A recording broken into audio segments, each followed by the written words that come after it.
ఈ 139వ కీర్తనను ఎన్ని భాగాలు చేసుకున్నాం? 4 భాగాలు. మొదటి భాగం 6 వచనాలు, రెండవ భాగం 6 వచనాలు, మూడో భాగం 6 వచనాలు, నాలుగో భాగం 6 వచనాలు. ఈ 4 భాగాల్లో నుండి దేవుడు ఎవరో, మనం నమ్మిన దేవుడు ఎవరో, ఆయన ఎంత గొప్పవాడో, ఆయన ఎంత మహోన్నతుడో, ఆయన గుణలక్షణాల గురించి ఒక్కొక్క భాగం మనకి వివరిస్తుంది. ఆయన గుణలక్షణాలను గురించి ఒక్కొక్క భాగం మనకు తేటతెల్లం చేస్తుంది. ఆయన గుణలక్షణాలు ఎంత గొప్పవో, ఆయనను నమ్ముకున్న వారి ఎడల ఆయన పట్టింపు, ఆయన ప్రేమ ఎంత గొప్పదో ఈ కీర్తన మనకి వివరిస్తుంది. మనం ఎన్ని భాగాలు ధ్యానించాం? ఇప్పటికీ 2 భాగాలు మనము ధ్యానించాం. మొదటి భాగం అనగా మొదటి వచనము నుండి 6వ వచనం వరకు మనం చూసాం. దావీదు అంటున్నాడు, యెహోవా నీవు నన్ను పరిశోధించి తెలుసుకుని ఉన్నావు, నేను కూర్చోవడం నీకు తెలుసు, నేను లేవడం నీకు తెలుసు, నాకు తలంపు పుట్టక మునుపే నీవు నా మనస్సు గ్రహించుచున్నావు. ఈ వాక్య భాగాలు మనం చదువుకుని, ఈ వాక్య భాగాలు ధ్యానించుకుని దేవుని గుణలక్షణం మనం ఏమి చూసాము అనంటే, మనము నమ్మిన దేవుడు సర్వ జ్ఞాని అయిన దేవుడు. ఆయనకు మరుగై ఉన్నది, ఆయనకు తెలియనిది ఏమీ లేదు. ఆయనకి అన్నీ తెలుసు, ఆయనకు అందరి గూర్చి తెలుసు, ఆయనకు మన హృదయాలు తెలుసు, మన హృదయాంతరంగములో ఉన్న విషయాలన్నీ ఆయనకి తెలుసు. ఆదికాండం 6వ అధ్యాయంలో ఉంటుంది కదా, ఆయన మన యొక్క హృదయములోని తలంపులలోని ఊహ అంతా కూడా ఆయనకు తెలుసు. దేవుడు అంత లోతుగా మనలను ఎరిగినవాడు. ఇది మనం చెప్పుకున్నాం మొదటి 6 వచనాల్లో. తర్వాత 7వ వచనం నుంచి 12వ వచనం వరకు మనం చూస్తే దేవుని గురించి దావీదు ఇలా చెప్పడం మనం ధ్యానం చేశాం. ఏమని చెప్పాడు? ప్రభువా, నీ ఆత్మ యొద్ద నుండి నేనెక్కడికి పోవుదును, నీ సన్నిధి నుండి నేనెక్కడికి పారిపోవుదును అని అంటూ, ప్రభువా నీ నుండి నేను ఎక్కడికి పారిపోతాను, నీ నుండి నేను ఎక్కడికి వెళ్ళిపోగలను, నీ సన్నిధి నుంచి నేను ఎక్కడికైనా తప్పించుకోగలనా? ఎందుకంటే ఆయన కనుదృష్టి అంతటా ఉంది కదా. బైబిల్లో మనం చూస్తాం, యెహోవా కన్నులు ప్రతి స్థలమందు ఉన్నాయి. చెప్పండి, అవి మంచివారిని చెడ్డవారిని చూస్తున్నాయి. వినండి ఈ మాట. దేవుని యొక్క కనుదృష్టి లోకమందంతటా ఉంది, కానీ దేవుని సన్నిధి ఆయన ఎక్కడ ఉండాలి అని అనుకుంటే అక్కడే ఉంటుంది. కాబట్టి ఈ విషయాన్ని మనం చెప్పుకున్నాం. ఏమని అనంటే, మన దేవుడు సర్వాంతర్యామి కాదు, మన దేవుడెవరు? సర్వ ప్రసన్నుడు. ఆయన తన సన్నిధిని ఎక్కడ ఉంచాలి అనుకుంటే అక్కడ ఉంచుతారు. ఆయన ఎవరితో ఉండాలనుకుంటే వారితో ఉంటారు. ఆయన ఎక్కడ ఉండాలి అనుకుంటే అక్కడ ఉంటారు. పాపము జరిగే చోట ఆయన ఉండరు. తన సన్నిధిని ఎక్కడ ఉంచాలనుకుంటే అక్కడ ఉంచుతారు. తను ఎవరితో ఉండాలనుకుంటే వారితో ఉంటారు, ఎవరిలో ఉండాలనుకుంటే వారిలో ఉంటారు. నూతన నిబంధన విశ్వాసులుగా దేవుడు మొదటిగా ఎవరిలో ఉన్నాడు? మనలో ఉన్నాడు. ఎవరైతే మారు మనసు చెంది, ఎవరైతే తమ పాపాలు ప్రభు సన్నిధిలో ఒప్పుకొని, ఎవరైతే దేవునికి తమ జీవితాలు అప్పగించుకుంటారో వారిని దేవుడు తన ఆత్మచేత నింపుతాడు. అంటే మనలో ఎవరి ఆత్మ ఉంటుంది? దేవుని ఆత్మ. పరిశుద్ధాత్ముడు మనలోనికి వస్తారు, ఆయన మనలో ఉంటారు. అలాగే దేవుడు తన సన్నిధిని మనతో ఉంచుతాడు. మన దేవుడు ఎవరంటే మనలో ఉండేవాడు, మనతో ఉండేవాడు. ఈ విషయాన్ని మనం గమనించాలి.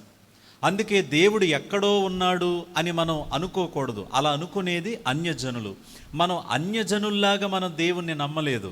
మన దేవుడు, నీవు తలుపు తెరిస్తే ఆయన నీ హృదయంలోనికి వస్తాడు, ఆయన నీలో ఉంటాడు, ఆయన నీతో ఉంటాడని లేఖనాలు చెప్తున్నాయి. కాబట్టి ఆయన ఎవరు అనంటే సర్వప్రసన్నుడు అని మనం చెప్పుకున్నాం. మళ్ళీ చెప్తున్నాను, ఆయన కనుదృష్టి అయితే లోకమందంతటా ఉంది. ఆయన సన్నిధి ఎవరితో ఉండాలనుకుంటే, ఎక్కడ ఉండాలనుకుంటే అక్కడ ఉంటుంది. మొదటి భాగం ఏం చెప్తుంది? మన దేవుడు సర్వజ్ఞాని గనుక ఆ సర్వజ్ఞానైన దేవుని ఎదుట మనము భయముతో బ్రతకాలి, ధైర్యంగా బ్రతకాలి అని చెప్పుకున్నాం. రెండవదిగా గత వారం చెప్పుకున్న మాట ఏంటంటే, మన దేవుడు సర్వప్రసన్నుడు గనక మనం ఎప్పుడూ ఒంటరి వాళ్ళం కాదు. ఎందుకు ఒంటరి వాళ్ళం కాదు? మనం ఆయన పిల్లలమైతే, ఇప్పుడే విన్నాం కదా, ఆయన ఎవరు మనకి? తండ్రి అయితే మనం ఆయన పిల్లలమైతే మనం ఒంటరి వాళ్ళం ఎట్లా అవుతాం? ఇంతకీ మనం ఒంటరి వాళ్ళం కాదని గత వారం చెప్పాను కదా. నేను ఒంటరిదాన్నని కొంతమంది ఒక పిచ్చుకను ఒక బోన్లో బిగిస్తే ఆ పిచ్చికి ఎంత ఇబ్బంది పడిపోద్దో అంత ఇబ్బంది పడిపోయే వాళ్ళు ఉంటారు. అయితే గత వారం దేవుడు వచ్చి ఆ తలుపు తీసేసాడుగా, ఇంకా బయటికి ఎగిరారా, లోపలే ఉన్నారా? ఏంటా పంజరం ఏంటి? నేను ఒంటరిదాన్ని, ఒంటరోణ్ణి, నాకెవ్వరు లేరు అలా అనుకోకండి. ఎప్పుడు అలా అనుకోకండి. మన దేవుడు మనలను ఎప్పుడు ఒంటరిగా విడిచిపెట్టువారు కాదు అనే సంగతిని మనం జ్ఞాపకం చేసుకున్నాం. రెండవది ఏంటంటే, ఆయన మనతోనే ఉండి ఆయన తన సన్నిధిని మనకిచ్చేది ఎందుకు అని అంటే, చెప్పండి ఎందుకండి? ఆయన మార్గంలో మనలను నడిపించడానికి. కాబట్టి సర్వజ్ఞాని అయిన దేవుని ఎదుట ఎలా బ్రతకాలి? భయముతో బ్రతకాలి, ధైర్యంతో బ్రతకాలి. రెండవ మాట, సర్వ ప్రసన్నుడైన దేవుని ఎదుట ఎలా బ్రతకాలి? నేను ఒంటరివాణ్ణి కాదు, నాకు దేవుడు ఉన్నాడు అనుకుంటూ బ్రతకాలి. రెండవదిగా ఆయన నడిపించిన మార్గములలో చక్కగా నడవాలి. ఇది రెండో భాగం. ఇప్పుడు మూడో భాగం ఏమిటి? మూడో భాగం అంటే ఎన్నో వచనం నుంచి? 13వ వచనం నుంచి 18వ వచనం దాకా రండి చదువుకుందాం. 13 నుంచి 18 దాకా నాతో పాటు మీరు కూడా చదవండి. నా అంతరింద్రియములను నీవే కలగజేసితివి, నా తల్లి గర్భమునందు నన్ను నిర్మించిన వాడవు నీవే. నీవు నన్ను కలగజేసిన విధము చూడగా భయమును ఆశ్చర్యమును నాకు పుట్టుచున్నవి. అందును బట్టి నేను నీకు కృతజ్ఞతాస్తుతులు చెల్లించుచున్నాను. నీ కార్యములు ఆశ్చర్యకరములు, ఆ సంగతి నాకు బాగుగా తెలిసి ఉన్నది. నేను రహస్యమందు పుట్టిన నాడు భూమి యొక్క అగాధ స్థలములలో విచిత్రముగా నిర్మింపబడిన నాడు నాకు కలిగిన ఎముకలను నీకు మరుగై ఉండలేదు. నేను పెండమునై ఉండగా నీ కన్నులు నన్ను చూచెను. నియమింపబడిన దినములలో ఒకటైనా కాక మునుపే నా దినములన్నయు నీ గ్రంథములో లిఖితములాయను. ఈ 13 నుంచి 18వ వచనం వరకు ఈ విషయాలన్నీ మనం గమనిస్తే, దావీదు ప్రియులారా ఆయన ఆశ్చర్యపోతూ ఈ విషయాలు రాశాడు. ఏమిటి ఆయనకి బాగా ఆశ్చర్యం తెప్పించిన విషయము అనంటే, తల్లి గర్భములో నుండి ఒక బిడ్డ ఎలా తయారవుతున్నాడో, ఆ బిడ్డ తయారై బయటికి ఎలా వస్తున్నాడో, ఇవన్నీ తను చూస్తుంటే అసలు తనకేమీ అర్థం కావట్లేదు. అర్థం కాక, ప్రభువా నీ కార్యాలు ఎంత గొప్పవి, ప్రభువా నీ యొక్క ఉద్దేశాలు ఎంత గొప్పవని దేవుణ్ణి ఆరాధిస్తున్నాడు. ప్రియులారా, ఈ మూడో భాగం దేవుని గురించి మనకేమని చెప్తుందంటే, మన దేవుడు సర్వశక్తిమంతుడు అని చెప్తుంది. మన దేవుడు ఎవరు? సర్వశక్తిమంతుడు, ఆల్ పవర్ఫుల్ గాడ్ అని అంటారు. ఆయన శక్తి ఎంత గొప్పది అనేది, ఆయన ఎంత శక్తిమంతుడు అనేది ఈ కీర్తనలో ఈ భాగంలో ఆయన రాశాడు. దేవుని యొక్క శక్తి, దేవుని కార్యాలు అనేవి ఎంత అగోచరమైనవో, ఎంత అద్భుతమైనవో దావీదు రాశాడు. దేని బట్టి కృతజ్ఞతాస్తుతులు చెల్లిస్తున్నాడు? ప్రభువా, వింటున్నారా? ప్రభువా, నీవు నన్ను కలగజేసిన విధం చూస్తే నాకు భయం పుడుతుంది, ఆశ్చర్యం పుడుతుంది. ఇదెట్లా సాధ్యమని. దేవుడు సమస్త సృష్టిని తన నోటి మాటతో కలగజేశాడు. ఆదికాండం 1వ అధ్యాయం 2వ అధ్యాయంలో దేవుడు 5 దినాలు సృష్టిని సృష్టించి 6వ దినాన్న మానవుని సృష్టించి ఆయన సమస్తమును కూడా ఏర్పరిచాడు. ఇది బిగ్ బ్యాంగ్ థియరీ వల్ల జరిగింది కాదు, దానికదే పుట్టుకొస్తే జరిగిన విషయం కాదు. ఇది ఎంత అద్భుతమైనది అనంటే, దేవుడు సమస్తమును నోటి మాటతో కలగజేశాడని లేఖనాలు చెప్తున్నాయి. అందుకే కదా దేవుడు వెలుగు కమ్మని పలుకగా ఏం కలిగింది? ఆయన మాటలో ఉన్న శక్తి ఎంత గొప్పదో మనం చూస్తాం. మరొక మాట చెప్పాలి అనంటే, దేవుని శక్తి లోకమందంతటా వ్యాపించి ఉంది. ఉదాహరణగా ఇలా చెప్తున్నాను. ఒకసారి మీరు పైన సోలార్ సిస్టమ్ని కనుక చూస్తే, సూర్యుడు ఉన్నాడు, సూర్యుని చుట్టూ 8 గ్రహాలు ఉన్నాయి. అందులో 3వ నెంబర్ గ్రహం ఎవరిది? మనది. ఆ సూర్యుని చుట్టూ గ్రహాలన్నీ తిరుగుతూ ఉన్నాయి ఒక చక్రంలాగా. భూమి ఒకసారి తన చుట్టూ తాను తిరిగేసరికి ఒక రోజు అవుతుంది, 24 గంటలు పడుతుంది. భూమి తన చుట్టూ తాను తిరుగుతూ సూర్యుడి చుట్టూ ఒక్కసారి తిరిగి వచ్చేసరికి 365 రోజులు పడుతుంది. దాన్ని ఏమంటాం మనం? సంవత్సరం అంటాం. అసలు ఈ క్రమం అంతా ఉందే. తర్వాత చంద్రుడు భూమికి ఎంత దూరంలో ఉండాలో అంత దూరంలోనే ఉన్నాడు. ఒకవేళ ఆ దూరం తగ్గినా ప్రమాదమే, పెరిగినా ప్రమాదమే. ఇంకో విషయం చెప్పనా మీకు? చంద్రుడి యొక్క సైజు ఎంత ఉండాలో అంతే ఉంది. ఒకవేళ ఆ సైజు తగ్గినా ప్రమాదమే, పెరిగినా ప్రమాదమే. దేవుడు ఎంత ఆశ్చర్యంగా మనల్ని సృష్టించాడంటే, అన్నిటినీ కూడా ఆయన సృష్టించి అన్నిటినీ ఎలా నిర్వర్తిస్తున్నాడంటే తన శక్తి ద్వారా నిర్వర్తిస్తున్నాడు ఆయన. ఒకసారి నన్ను చూడండి. యేసుక్రీస్తు ఈ భూమి మీద 33.5 సంవత్సరాలు మానవునిగా జీవించినప్పుడు 3.5 సంవత్సరాల పరిచర్యలో ఆయన మాటలో ఎంత శక్తి ఉందో మనం చూడలేదా? యేసుక్రీస్తు మాటల్లో ఎంత శక్తి ఉందో మనము చదవలేదా? ఒక శతాధిపతి వచ్చి, ప్రభువా నా దాసుడు బలహీనుడై ఉన్నాడు, నా దాసుడు బాగుపడాలి ప్రభువా అనంటే, నడవయ్యా నేను మీ ఇంటికి వస్తాను అనంటే, వద్దు ప్రభువా, నువ్వు నా ఇంటికి రావడానికి నేను పాత్రుడను కాదు ప్రభువా, నేను కూడా అధికారిని. ఒకడిని రమ్మంటే ఒకడు వస్తాడు, ఒకడిని పొమ్మంటే ఒకడు పోతాడు. ప్రభువా నీవు మాట మాత్రము సెలవిమ్ము, అక్కడ నా దాసుడు బాగుపడతాడు. అంటే శతాధిపతి దేవుడు సర్వశక్తిమంతుడనే జ్ఞానం దేవుడు ఆయనకి ఇచ్చాడు. చూడండి అసలు ఎంత అద్భుతం. ఎప్పుడైతే యేసుక్రీస్తు పలకగా ఎక్కడో ఉన్న దాసునికి ఏమొచ్చింది? స్వస్థత వచ్చింది. అర్థమవుతుందా ప్రియులారా? మరొక ఆయన వస్తాడు, ప్రభువా నా కుమార్తె చనిపోయింది అని అనగానే ఆ కుమార్తె దగ్గరికి వెళ్ళి, తల్లితాకుమీ చిన్నదానా అనగా, చిన్నదానా లెమ్ము అనగానే నీరసం ఉన్న చిన్నదానిలోనికి ఏమొచ్చింది? శక్తి వచ్చింది, జీవం వచ్చింది. ఏంటది? ఆయన మాటలో ఉన్న శక్తి. యేసుక్రీస్తు ప్రియులారా లాజరు యొక్క శవం దగ్గరికి వెళ్ళి, లాజరు బయటికి రా అన్నాడు. లాజరు చచ్చిపోయి ఎన్ని రోజులైంది? 4 రోజులు అయిపోతే, 4 రోజులై ప్రేత వస్త్రములతో చుట్టబడిన వాడైన ఆ వ్యక్తి యొక్క శవంలోనికి ఎవరి జీవం వెళ్ళింది? ఎక్కడి నుంచి వచ్చింది ఆ శక్తి? ఆయన మాట నుండి వచ్చింది. అంత మాత్రమే కాదు, యేసుక్రీస్తు మరణించాడు. ఆయన తిరిగి లేచిన తరువాత శిష్యులు మరల దోణిలు ఎక్కి చేపలు పట్టడానికి వెళితే, వారు ప్రయాసపడినా చేపలు పట్టకపోతే ఒడ్డు దగ్గర నుంచి ఒక ఆయన అంటాడు, ఇలా పలానా చోట మీ కుడివైపున వల వేయండి అనగానే యేసు ప్రభు చెప్పగానే వల వేస్తారు. వాళ్ళు యేసు ప్రభు అనుకోరు, ఎవరో చెప్పారని అనుకుని వల వేయగానే ఆయన ఎక్కడ వల వేయమంటే అక్కడ వాళ్ళు విస్తారమైన చేపలు పట్టారు. ఎవరైనా తన నోటి మాటతో సెలవిచ్చేవాడు.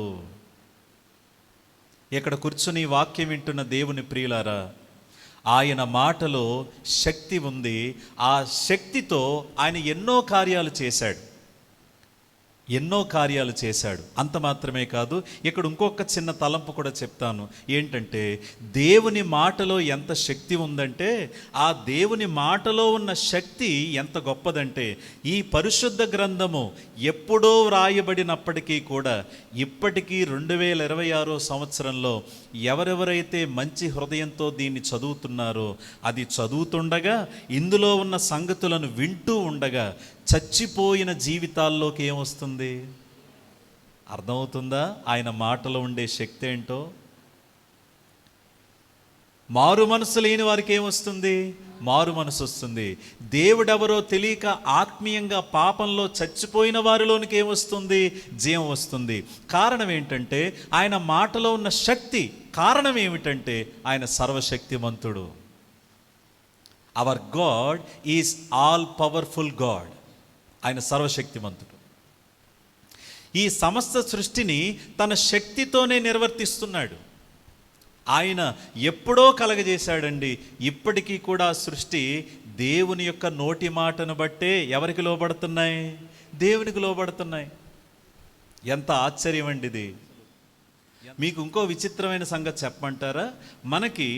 మన యొక్క ఆ సోలార్ సిస్టంలో 8 గ్రహాలే ఉన్నాయి, కానీ మన యొక్క గెలాక్సీలో, మన పాలపుంతలో కొన్ని కోట్ల గ్రహాలు ఉన్నాయి. తర్వాత మన గెలాక్సీయే కాకుండా వేరు వేరు గెలాక్సీలో వేరు వాటిల్లో కూడా ఎన్నో రకాల గ్రహాలు ఉన్నాయి. విచిత్రమైన సంగతి ఏంటంటే భూమి ఉన్నట్టుగా మరి ఏ గ్రహము లేదు. భూమి మీద ఏముంది? లైఫ్ ఉంది. ఏముంది? లైఫ్ అంటే జీవం ఉంది. అసలు ఒక మనిషి బ్రతకడానికి, ఒక మనిషి చక్కగా జీవించడానికి ఈ సృష్టిలో భూమి తప్ప మరి ఏదీ లేదు. ఇప్పుడు నేను ఇలా అడగనా? ఎవరైతే బిగ్ బ్యాంగ్ థియరీ నమ్ముతారో, ఎవరైతే సృష్టి దానికదే ఉద్భవించిందని నమ్ముతారో, అసలు అంత పర్ఫెక్ట్గా మనం మాత్రమే బతకడానికి ఇదే ఎందుకు ఉండాలి చెప్పు? ఎన్నో ఉన్నాయి కదా. ఇన్ని కోట్ల గ్రహాల్లో మనిషి బ్రతకడానికి, పైగా ఇంకో విచిత్రం చెప్తాను, మనం ఎక్కడుంటే గాలి పీల్చగలం? ఆకాశంలో ఉంటేనా, భూమి మీద ఉంటేనా? భూమి మీద ఉంటేనే. అలాగని లేదు నేను పైకి ఎగిరిపోతానని యాస్ట్రోనాట్ వేసుకుని ఆ డ్రెస్ వేసుకోకుండా పైకి వెళ్ళామా చచ్చిపోతాం. ఎక్కడ బ్రతకగలం మనం? ఇక్కడే బతకగలం. దేవుడు ప్రియులారా, మనకు ఏమైతే కావాలో, ఏదైతే అవసరమో, ఏది ఎంతవరకు అవసరమో అవన్నీ కూడా తన నోటి మాటతో సర్వశక్తిమంతుడై ఆయన సమస్తమును నిర్వర్తిస్తున్నాడని మనం ఎరుగుదాం.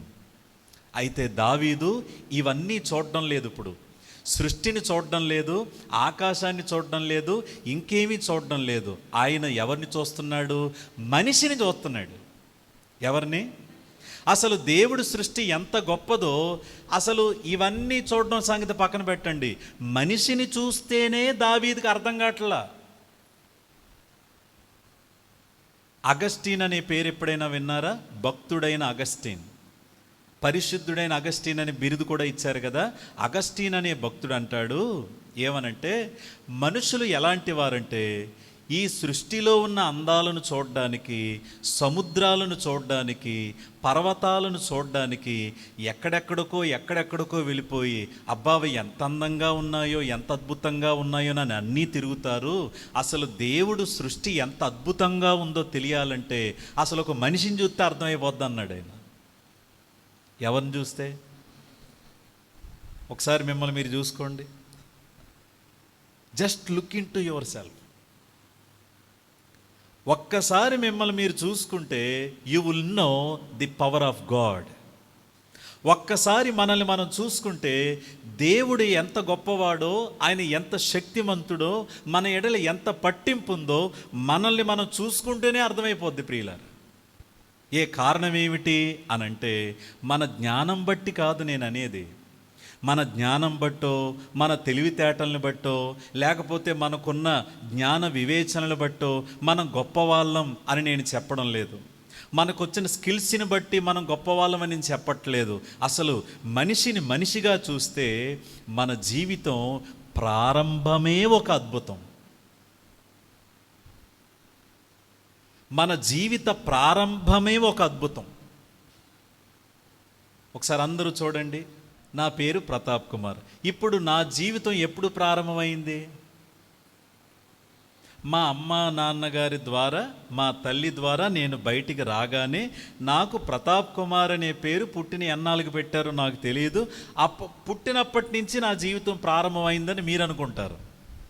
కానీ దావీదు అసలు మనిషి జీవితం ఎప్పుడు ప్రారంభమయ్యింది అనంటే బయటకు వచ్చాక కాదు. ఎక్కడంట? తల్లి గర్భంలో ఉండగానే. పైగా తల్లి గర్భంలో ఉన్నప్పుడు అవయవాలన్నీ రూపింపబడిన తర్వాత కాదు. ఎప్పుడు చదవండి ఆ మాట. ఎప్పుడు? 15వ వచనం. నేను రహస్యమందు పుట్టిన నాడు, భూమి యొక్క అగాధ స్థలములలో విచిత్రముగా నిర్మింపబడిన నాడు, నాకు కలిగిన ఎముకలునూ నీకు మరుగై ఉండలేదు. నేను పిండమునై ఉండగా నీ కన్నులు నన్ను చూచెను. ఈ మాట అండర్లైన్ చేయండి. ఏ మాట? నేను పిండమునై ఉండగా నీ కన్నులు నన్ను చూచెను. దావీదు అంటున్నాడు, ప్రభువా నువ్వు నన్ను ఎప్పుడు చూసావు? నేను పిండముగా ఉన్నప్పుడే నువ్వు నన్ను చూసావు. సరే, పిండము అంటే ఏంటి? పోనీ పిండం అనేది కంటికి కనిపించేదా? మన కంటికి కూడా కనబడనంత చిన్నగా ఉంటుంది పిండం అంటే. ఇసుక రేణువు కనిపిస్తుందా? కనిపించదా? కనిపిస్తుంది. ఇసుక రేణువు కంటే చాలా చిన్నదేంటి? పిండం. అంత చిన్నదన్నమాట, కంటికి కూడా కనిపించదు. కానీ దావీదు ఏమంటున్నాడు? ప్రభువా నేను పిండమునై ఉండగా నీవు నన్ను. అసలు ఇక్కడ ఎవరైతే పేరెంట్స్ ఉన్నారో, ఎవరైతే ప్రెగ్నెన్సీ దాటి వచ్చారో, మిమ్మల్ని అడుగుతున్నాను, ప్రెగ్నెన్సీతో ఉన్నప్పుడు డాక్టర్స్ 2 నెలలకోసారి ఏం చేస్తారు? స్కానింగ్ చేస్తారు. దాన్ని ఏమంటాం? అల్ట్రాసౌండ్ స్కానింగ్ అంటాం. అవునా? ఎందుకు స్కాన్ చేస్తారు చెప్పండి? తల్లి గర్భం ఎలా ఉంది, తల్లి గర్భములో ఉన్న బిడ్డ ఆరోగ్యం ఎలా ఉందనేది స్కాన్ చేస్తారు కదా. అయితే దావీదున్న టైంకి ఏ అల్ట్రాసౌండ్లు ఉన్నాయి? ఏ సిటీ స్కాన్లు ఉన్నాయి? ఏ ఎక్స్రేలు ఉన్నాయి? ఏ ఎంఆర్ఐలు ఉన్నాయి? కానీ దావీదు ఈ విషయాలన్నీ ధ్యానం చేశాడండి. ఇవన్నీ ఊరికే వచ్చిన తలంపులు కాదు. దావీదు ధ్యానం చేసినప్పుడు దేవుడిచ్చిన ప్రత్యక్షతలు ఇవి. ఏమిటంటే, ప్రభువా నేను పిండముగా ఉన్నప్పుడే నీవు నన్ను చూసావా ప్రభువా. మన జీవితం దేంతో స్టార్ట్ అయింది? అంత చిన్నోళ్ళు మనం. అంత చిన్నోళ్ళుగా ఉన్న పిండముకి ఏమొచ్చింది? రూపం వచ్చింది. రూపం రావడమే కాకుండా ప్రియులారా, ఆయన అన్నాడే, నా అంతరింద్రియములను నీవే. అంతరింద్రియం అంటే ఏంటి? నాలో ఉన్న, నా శరీరములో ఉన్న బాడీ పార్ట్స్ ఉన్నాయే, అవి కూడా నీవే కలగజేశావు. నన్ను నిర్మించిన వాడువు నీవే, నాకు రూపమునిచ్చిన వాడువు నీవే, నన్ను చూచిన వాడువు నీవే, నాకు సమస్తమును అనుగ్రహించి నన్ను కలగజేసిన వాడువు నీవే ప్రభువా అని ఎవరిని ఆరాధిస్తున్నాడు? దేవుణ్ణి ఆరాధిస్తున్నాడు. ఇందుకై నేను నీకు కృతజ్ఞతాస్తుతులు చెల్లించుచు. ఎలా పుట్టామండి మనం అనంటే, అమ్మా నాన్న ద్వారా పుట్టామని చెప్తాం. కానీ బైబిల్లో ఉన్న దావీదు ఏం చెప్తున్నాడంటే, నిజమే అమ్మా నాన్న ద్వారా పుట్టాం, కానీ ఎవరి అనుగ్రహం బట్టి, ఎవరి శక్తిని బట్టి పుట్టాం? దేవుని శక్తిని బట్టి. ఆయన ఎప్పుడైతే మనిషి యొక్క రూపాన్ని చూశాడో, మనిషి యొక్క నిర్మాణాన్ని చూశాడో ఆశ్చర్యపోయాడు. నేను మిమ్మల్ని ప్రోత్సహిస్తున్నాను. దేనికి అనంటే, ఇప్పుడు ఇంటర్నెట్ యుగంలో ఉన్నాం కదా. అసలు ఒక మనిషి ఎలా జన్మిస్తాడు, తల్లి గర్భంలో జరిగే పరిస్థితులు ఏంటి, ఒక్కసారి వీడియో చూడండి. You will be amazed. మీరు ఆశ్చర్యపోతారు. ఇదంతా దేవుని శక్తి లేకుండానే జరిగిందంటారా? కాదు కాదు, దేవుని శక్తితోనే జరుగుతుంది ఇదంతా. తర్వాత మనం చూస్తే, ఇప్పుడు మనం పుట్టామో ప్రియులారా, మన కళ్ళు కానివ్వండి, మన చెవులు కానివ్వండి, మన అవయవాలు కానివ్వండి, దేవుడు మనకిచ్చిన జ్ఞానం కానివ్వండి, ఇవన్నీ కూడా ఎవరి నిర్మాణం? దేవుడు అంత శక్తితో మనలను నిర్మించాడు. అయితే అదంతా చూస్తున్నాడు. అదంతా చూసి దేవునికి కృతజ్ఞతాస్తుతులు చెల్లించుచున్నాడు. చెల్లించుట మాత్రమే కాకుండా చూడండి, అందుకే 15వ వచనంలో అంటున్నాడు, భూమి యొక్క అగాధ స్థలంలో విచిత్రముగా నిర్మింపబడిన నాడు. ఆయనకి ఇదంతా ఏమనిపించింది? విచిత్రం అనిపించింది. ప్రభు ఇదేం చిత్రం ప్రభువా, అసలు మనిషిలో నుండి మనిషి రావడం ఏంటి? అసలు మనిషిలో నుండి ఇంకొకరు రావడం ఏంటి అసలు? పైగా ఇదెంత విచిత్రం అంటే, అమ్మా నాన్న ఏ రూపంలో ఉన్నారో ఆ రూపంలో రావడం ఏంటి మళ్ళీ? ఇదంతా దావీదుకి ఎలా అనిపిస్తుంది? ఇదొక విచిత్రం అన్నమాట. ప్రభువా, ఇదంతా నాకు ఒక విచిత్రంగా ఉంది ప్రభువా, నీవు ఎక్కడో తల్లి గర్భంలో పెండముగా ఉన్న నన్ను నీ కన్నులు చూశాయి, నీవే నన్ను నిర్మించావు అని అంటూ దేవుని శక్తిని ఆయన కొనియాడుతున్నాడు. అయితే ఆ శక్తిమంతుడైన దేవుని గురించి దావీదన్న మాట ఏంటో చూడండి. 16వ వచనం, నేను పెండమునై ఉండగా నీ కన్నులు నన్ను చూచెను. చదవండి పైకి, కొంచెం బిగ్గరగా చదవండి. నియమింపబడిన దినములలో కాకమునుపే నా దినములన్నీయు నీ గ్రంథములో లిఖితములాయను. నియమింపబడిన దినములలో ఒకటైన కాకమునుపే నా దినములన్నీయు నీ గ్రంథములో లిఖితములాయను. అక్కడ 1వ నెంబర్ ఉండి కింద ఏముందో చూడండి. కింద ఏముంది? ఒకటైనా కాకమునుపే నా అవయవములు దినదినము రూపింపబడుచుండగా అవన్నీయు నీ గ్రంథములో, ఏవన్నీయు? నా దినములన్నీయు నీ గ్రంథములో లిఖితములాయను. 17-18 వచనాలు చూడండి. దేవా, నీ తలంపులు నాకెంత ప్రియమైనవి, వాటి మొత్తం ఎంత గొప్పది, వాటిని లెక్కించదననుకొంటినా అవి ఇసుక కంటెను లెక్కకు ఎక్కువై ఉన్నవి. నేను మేల్కొంటినా ఇంకను నీ యొద్దనే ఉందును. దావీదు ఇదంతా చూసి, ఇదంతా గమనించి ఇక ఆయన అంటున్నాడు, ప్రభువా, నేను పిండముగా ఉన్నప్పుడు నన్ను చూశావు, నాకు ఒక రూపాన్ని ఏర్పాటు చేశావు, నాకు అంతరింద్రియములను అనుగ్రహించావు, నాకు సమస్తమును అనుగ్రహించావు. ఇదంతా నాకు భయం పుట్టిస్తుంది, ఆశ్చర్యం పుట్టిస్తుంది, విచిత్రం పుట్టిస్తుంది. అంత మాత్రమే కాదు, నాకున్న మరో విచిత్రం ఏంటంటే, నేను పిండముగా ఉన్నప్పుడే నా దినములన్నీ ఎక్కడ రాశావు? నువ్వు నీ గ్రంథంలో రాశావు. అందుకే అంటున్నాడు, దేవా, నీ తలంపులు నాకెంత ప్రియమైనవి, వాటి మొత్తం ఎంత గొప్పది. తల్లి గర్భంలోనే దేవుడు వారికి జీవాన్నిచ్చి వారిని నడిపిస్తాడు. కానీ విచిత్రమైన సంగతి ఏంటంటే, ఈ సత్యం మాకు బాగా చదవచ్చని అమెరికా వాళ్ళకి తెలియలేదు, ఇంగ్లాండ్ వాళ్ళకి తెలియలేదు, చాలామంది చదువుకునే జ్ఞానవంతులకు తెలియలేదు ఈ విషయం. వాళ్ళు ఏమంటారంటే, ఒక మనిషిని మనిషి అని ఎప్పుడు అంటామంటే తల్లి గర్భంలో నుంచి బయటకు వచ్చినప్పుడు అని కొంతమంది అంటారు. మరికొంతమంది ఏమంటారంటే, అవయవాలన్నీ ఏర్పడ్డాక గుండె కొట్టుకున్నప్పటి నుంచే అది మనిషిగా మేము పరిగణిస్తూ ఉంటారు. అంతేగాని పిండముగా ఉన్నప్పుడే వాళ్ళను దేవుడు మనుషులుగా పరిగణించాడు. ఇది వాళ్ళకెందుకు అర్థం అవ్వట్లేదని అంటే, అమెరికాలోను ఇంగ్లాండ్లోనూ చాలా సులువుగా అబార్షన్స్ చేయించుకుంటారు. ఏం జరుగుతాయండి అక్కడ? చాలా సులువుగా, చాలా సులువుగా. మొన్న అమెరికాలో ఒక అతన్ని ఇక్కడ చంపారుగా తుపాకీతో.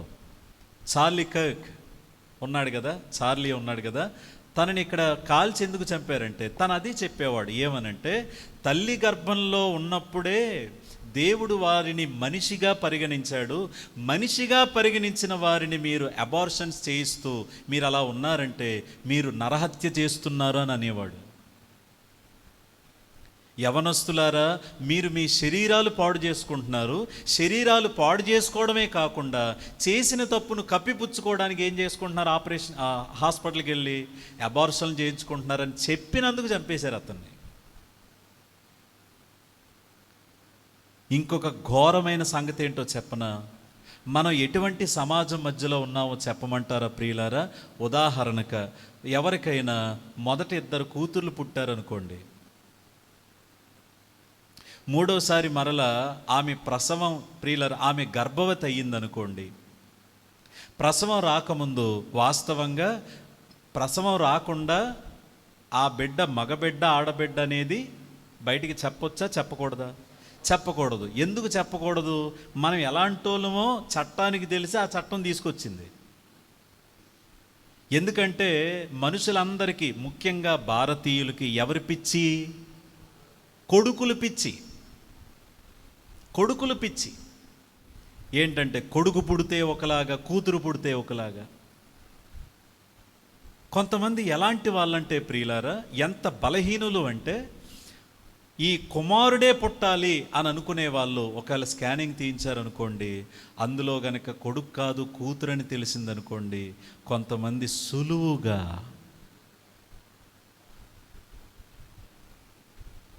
అబార్షన్ చేస్తారు.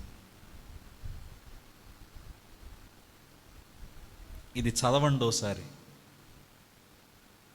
దాన్ని ఏమంటారో చెప్పనా? నరహత్య.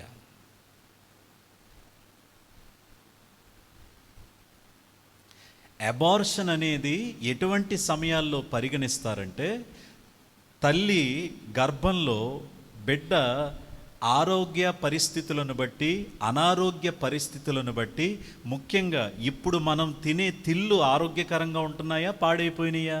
పాడైపోయినాయి. మన సిస్టమ్ని మనమే పాడు చేసుకున్నాం.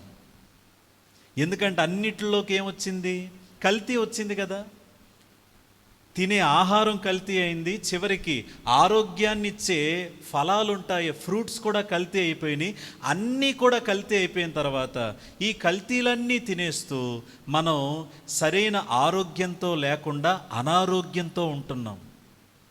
కాబట్టి ఏమవుతుందంటే, ఈ అనారోగ్యకరమైన గర్భంలో పిండములు సరిగా రూపుదిద్దుకోలేని పరిస్థితుల్లో కొన్ని సందర్భాల్లో డాక్టర్లు ఏం చేస్తారంటే, అమ్మ బిడ్డ సరిగా ఏర్పడలేదు, ఇలా ఉంటే బిడ్డ బ్రతకడు, ఆ బిడ్డ ఎలాగో చనిపోతారు, ఒకవేళ ఇలాగే వదిలేస్తే తల్లి ప్రాణానికి కూడా ప్రమాదమని డాక్టర్లు నిర్ధారించి ఆరోగ్యకరమైన పరిస్థితుల్లో చెప్తే తప్ప ఏం జరగకూడదు? అబార్షన్ జరగకూడదు.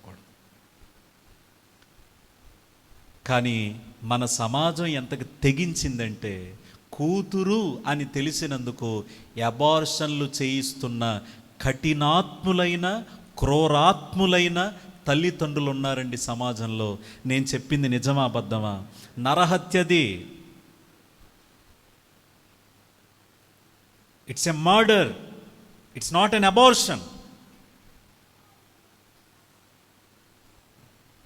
దావీదు అంటున్నాడు, ప్రభువా నేను పిండముగా ఉన్నప్పుడే నన్ను నువ్వు పరిగణలోనికి తీసుకున్నావు అని దావీదు అన్నాడు. పౌలు భక్తుడు ఎఫెసీ పత్రికలో అంటాడు, ప్రభువా అసలు ఈ భూమి జగత్తు పునాది వేయబడకముందే నీవు నన్ను జ్ఞాపకం చేసుకున్నావని పౌలు అంటాడు. కాబట్టి ఇక్కడ కూర్చున్న మనం ఎవరం కూడా ఇలా అనుకోకూడదు, ఐ యామ్ ఎన్ యాక్సిడెంట్ అని అనుకోకూడదు, నేనేదో అనుకోకుండా ఈ లోకంలోకి వచ్చేసానని అనుకోకూడదు. మనం ఎవరము అనంటే, మనము మన తల్లి గర్భంలో పిండముగా ఉన్నప్పుడే, చెప్పండి, మనల్ని ఎవరు చూశారు? దేవుడు చూశాడు. అంటే అప్పుడు మనకి ఇంకా పూర్తిగా అవయవాలు రాలేదు. పిండముగా ఉన్నప్పుడే ఆయన మనలను చూశాడు, మనలను జ్ఞాపకం చేసుకున్నాడు. దావీదు ద్వారా పరిశుద్ధాత్ముడు తన లేఖనాల్లో లిఖించిన సంగతులు అవి. ఇక్కడో మాట అంటున్నాడు 17వ వచనంలో, ఏమని? దేవా నీ తలంపులు నాకెంత ప్రియమైనవి, వాటి మొత్తం ఎంత గొప్పది. సరే వినండమ్మా, మనలను పిండముగా ఉన్నప్పుడే ఆయన చూచేది ఎందుకు అనంటే, మన ఎడల ఆయనకున్న తలంపులు ఎలాంటివంట? బహువిస్తారము. అంటే దాని అర్థం ఏమిటి అనంటే, పిండముగా గర్భములో మనము ఉండగానే దేవుడు మనలను చూస్తున్నది ఎందుకు అనంటే, చూసింది ఎందుకు అనంటే, మన ఎడల ఆయనకంటూ కొన్ని ఉద్దేశాలు ఉన్నాయి. మన ఎడల ఆయనకంటూ కొన్ని తలంపులు ఉన్నాయి. వింటున్నారా? మన ఎడల ఆయనకంటూ కొన్ని చిత్తాలున్నాయి. ఇది మనం ఎక్కడ మాత్రమే కాదు, కానీ ఒక్కసారి మనం ఇక్కడి నుంచి ఇర్మియా గ్రంథం దగ్గరికి వెళదాం. ఇర్మియా గ్రంథం దగ్గరికి ఒకసారి తీయండి. ఇర్మియా గ్రంథం 1వ అధ్యాయం 4వ వచనాన్ని మనం చదువుకుందామా? 4వ వచనం, యెహోవా వాక్కు నాకు ప్రత్యక్షమై ఇలాగు సెలవిచ్చెను. ఏమని? గర్భములో నేను నిన్ను రూపింపక మునుపే నిన్నెరిగి తిని, నీవు గర్భము నుండి బయలుపడక మునుపే నేను నిన్ను ప్రతిష్ఠించి తిని, జనములకు ప్రవక్తగా నిన్ను నియమించి తిని. అందుకు అయ్యో ప్రభువగు యెహోవా, చిత్తగించుము, నేను బాలుడనే, మాటలాడుటకు నాకు శక్తి చాలదని నేననగా యెహోవా నాకిలాగు సెలవిచ్చెను, నేను బాలుడననవద్దు, నేను నిన్ను పంపువారి అందరి యొద్దకు నీవు పోవలెను, నీకాజ్ఞాపించిన సంగతులన్నీ చెప్పవలెను, వారికి భయపడకుము, నిన్ను విడిపించుటకు నేను నీకు తోడైయున్నాను. ఇదే యెహోవా వాక్కు. ఎవరితో చెప్తున్నారు? దేవుడు ఇర్మియాతో చెప్తున్నాడు. ఏ కాలంలో ఉన్నాడు ఇర్మియా? మనం ఒకసారి మీకు జ్ఞాపకం ఉందా? ఇశ్రాయేలు రాజుల్లో, యోధా రాజుల్లో యోషియా అనే ఒక యవ్వనస్తుడి గురించి మనం ధ్యానం చేసుకున్నాం. యోషియా, యష్యా కాదు, హోషియా కాదు, యోషియా. ఈ యోషియా మరణించిన సమయానికి ఇర్మియా ఉన్నాడు. యోషియా తరువాత మరికొంతమంది రాజులు వస్తారు. చివరికి సిద్కియా రాజున్న కాలంలో నెబుకద్నెజరు ఇజ్రాయేలు ప్రజలను బబులోనుకి చెరక తీసుకెళ్ళిపోతాడు. ఆ కాలంలో ఇర్మియా ఉన్నాడు. ఈ ఇర్మియాకు దేవుడిచ్చిన పరిచర్య ఏంటంటే, ఇర్మియా ఇశ్రాయేలీలు చేసిన పాపమును బట్టి, ఇశ్రాయేలీలు చేసిన తప్పిదాన్ని బట్టి నీవు ఇశ్రాయేలీల దగ్గరికి వెళ్ళి నేను నీకు చెప్పమన్న విషయాలన్నీ వాళ్ళకి ప్రకటించాలి అని దేవుడు ఇర్మియాకి చెప్తే, ఇర్మియా అంటున్నాడు, ప్రభువా నేను బాలుణ్ణి ప్రభువా, నేను ఎట్లా చెప్పగలను ప్రభువా అనంటే, దేవుడు అంటున్నాడు నువ్వు బాలుడు అనుకోవద్దు. 5వ వచనంలో, గర్భములో నేను నిన్ను రూపింపక మునుపే నిన్ను ఎరిగి. నేనేదో నీతో ఇప్పుడు మాట్లాడుతున్నాను నువ్వు అనుకున్నావు, కానీ నువ్వు నాకు ఎప్పుడు తెలుసు? నీవు గర్భములో ఇంకా నేను నిన్ను రూపింపక ముందే. ఆ మాట అండర్లైన్ చేసుకోండి. నేను నిన్ను రూపింపక ముందే. ఓ ఇర్మియా, నేను నిన్ను నిర్మించాను. గర్భములో నేను నిన్ను రూపింపక ముందే నేను నిన్ను ఎరిగి తిని. ఇంకా ఇంకో మాట అన్నారు, నీవు గర్భములో నుండి బయలుపడక మునుపే నేను నిన్ను. అంటే గర్భంలో నుంచి ఇంకా బయటికి రాలా. ఎప్పుడు వస్తారు పిల్లలు బయటికి? ఎన్నో నెలలో? 9వ నెలలో కదా. ఇంకా నువ్వు బయటికి రాకముందే నేను నిన్ను ప్రతిష్ఠించాను. ప్రతిష్ఠించడమే కాదు ఇర్మియా, నేను నిన్ను నియమించాను. ఎలా నియమించాను? ఇశ్రాయేలు ప్రజలందరికీ నిన్నొక ప్రవక్తగా నియమించాను. ఈ విషయాలన్నీ ఈరోజు మనం ఎందుకు వింటున్నాము అనంటే, మనం నమ్మిన దేవుడు శక్తివంతుడైన దేవుడు. ఎంత శక్తివంతుడంటే, పెండముగా ఉన్నప్పుడే మనలను చూచిన దేవుడు. అయితే ఆయన శక్తితో మనలను కలగజేసింది, తయారు చేసింది, మనుషులుగా పుట్టించింది. ఎందుకంటే నీ పట్ల, నా పట్ల, మనందరి పట్ల ఆయనకి ఎన్నో ఉద్దేశాలు ఉన్నాయి. ఇర్మియా పట్ల దేవుని ఉద్దేశం ఏంటంటే, ఇశ్రాయేలు ప్రజలకి ఈయన ఎలా ఉండాలి? ప్రవక్తగా ఉండాలి. ఎవరు నియమించారు? దేవుడే నియమించారు. బైబిల్లో మనోహ అనే ఒక ఆయన ఉన్నాడు. మనోహ భార్యను దేవుడు జ్ఞాపకం చేసుకుని దేవుడు వాళ్ళకు ఒక కుమారుని ఇచ్చాడు. ఆయన పేరు సంసోను అని పెట్టారు. దేవుడు మనోహ భార్యకి సంసోనునిచ్చింది ఎందుకు అనంటే, ఆనాడున్న ఇశ్రాయేలు ప్రజలకు న్యాయాధిపతిగా ఉండడానికి.